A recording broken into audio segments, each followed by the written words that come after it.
Let me describe your situation and you tell me if I'm wrong. You earn more money than you ever imagined you would, and your friends think you have it made, and your family depends on this income completely. But every Sunday night you lie in bed thinking, I just can't do this for another 5-10 years. And you also can't see how to stop, because everything you have built sits on top of this salary. That's the golden handcuffs. I wore them for almost 2 decades in companies like Google. I know what I'm talking about. My name is Peter, and today I want to talk about why the trap feels unescapable and what actually helps you think clearly. Let's go.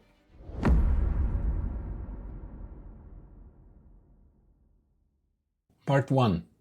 What the golden handcuffs actually are. Golden handcuffs is not just a catchy phrase. It describes a real psychological trap that keeps smart, capable people paralyzed for years. The mechanism, high compensation like salary, stock units, bonus, creates a lifestyle that requires then same compensation to sustain. Research shows that among employees who reported burnout, golden handcuffs usually was the #1 phrase used to describe their relationship with work. I should say that it's not about greed, it's more about responsibility. For example, you have a mortgage in a big city of like Dublin or Amsterdam or London. Maybe you have kids in school, and maybe a partner who adjusted their career to your income. And the cruel irony, the harder you worked to build your financial security, the more trapped you feel inside it. Part 2. Why tech makes this worse. Every industry has compensation, but big tech has built a uniquely sophisticated cage for their employees. Mostly because of the stock units vesting schedules. It's designed to keep you just one more year in your role. And total compensation packages that look absurd on paper but create dependency. For example, 150k base plus whatever 50k stock units per year, and then bonus on top if you're in sales organizations. It's not just a salary alone, it's a lifestyle infrastructure that keeps you motivated and engaged. Of course, it works perfectly during your first years in this system. Very hard to survive in this comparison culture, right? You know exactly what your peers at whatever Meta, Amazon or Stripe earn because of this information is open on Glassdoor or other websites. On top of that, the sunk cost fallacy. I've already been there for 5 or 10 years. If I leave now, I lose the next vesting cliff. Sounds familiar? Let me tell you my personal story. At Google, I watched colleagues stay year after year, not because they loved the work, but because the next vesting date was always just 6 months away. I did the same thing. Let's talk about what the trap does to your mind. The financial piece is obvious, but the real damage the golden handcuffs to do is psychological. Just bear with me, I'll try to explain to you what this identity fusion means. You stop being a person who works at Google, for example, and become a Google person very quickly. The brand becomes part of who you are, and leaving that brand feels like losing yourself. But that's a lie. Risk tolerance collapse. The higher your salary, the more terrifying any change becomes in your life. Your brain treats a potential income drop as a survival threat. Even the idea of like opening a LinkedIn to look for a new role. My controller saboteur was very loud during that time of thinking and deciding if I need to leave or stay at Google.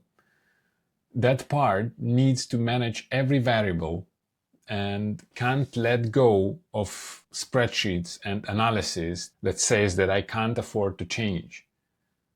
And it was also trying to protect me, but it also was keeping me stuck. Learned helplessness. It's also a very known fact. So after several years of telling myself I can't leave or there is no jobs at the moment, you start to believe it for sure. You stop seeing options. You're sending your brain very strong signal that ignore those opportunities, right? So don't even think about it. Your brain was, okay, let's do it. I'll filter it out. I'm ignoring this email. I'm ignoring this person.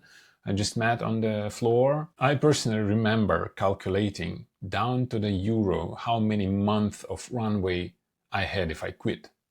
I did this calculation probably every quarter or so over the couple of years. The math never changed. I pretty much knew for how long I can afford if looking for another role, but it felt like if I just run the number one more time, the answer could be different, but it never happened. Part 4. What doesn't work? Before I tell you what actually helps, let me save you some time by telling you what doesn't. First and foremost, quitting impulsively. Satisfying for a week or two, but extremely terrifying by week 3 or 4. Don't do it. Next, waiting for the right moment. Oh, that's my favorite one. It never comes. And you also know it. Because the handcuffs always generate a reason to stay for another quarter, right? Another cliff vesting, another quarterly bonus, another interesting project, another whatever. So I'm too tired now. Let's wait for after vacation, you name it. Next, side projects as escape fantasies.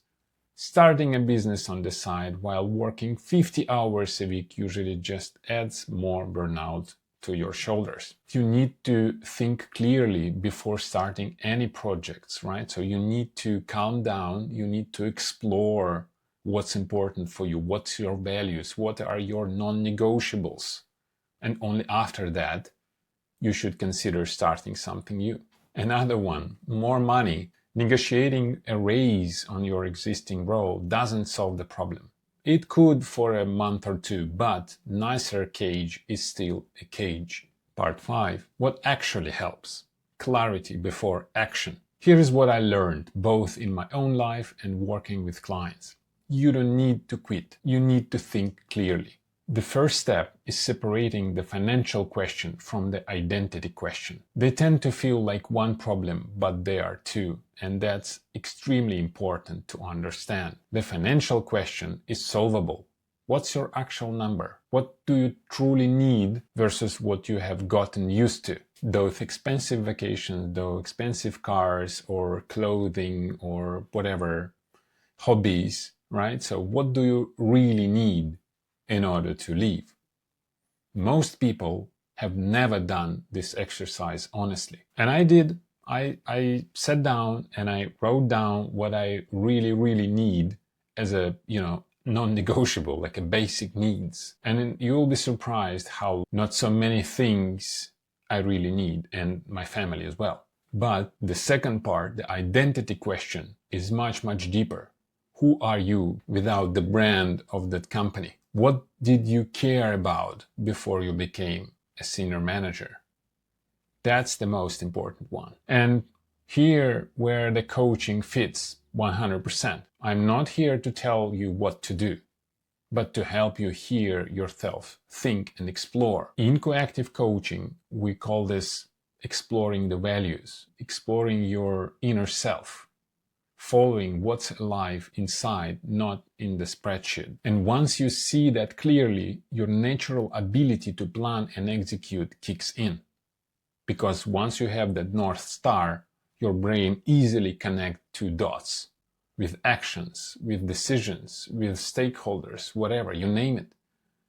The problem was never your capability, it was the fog between you and that North Star. And when I finally got clear, the decision didn't feel brave. It felt obvious, extremely obvious. I have time, I have money, I have abilities, and I have skills to quit Google and start my own business, helping clients, delivering trainings, delivering speeches. That's what clarity gave me, and I can give that to you too. You don't have to quit tomorrow.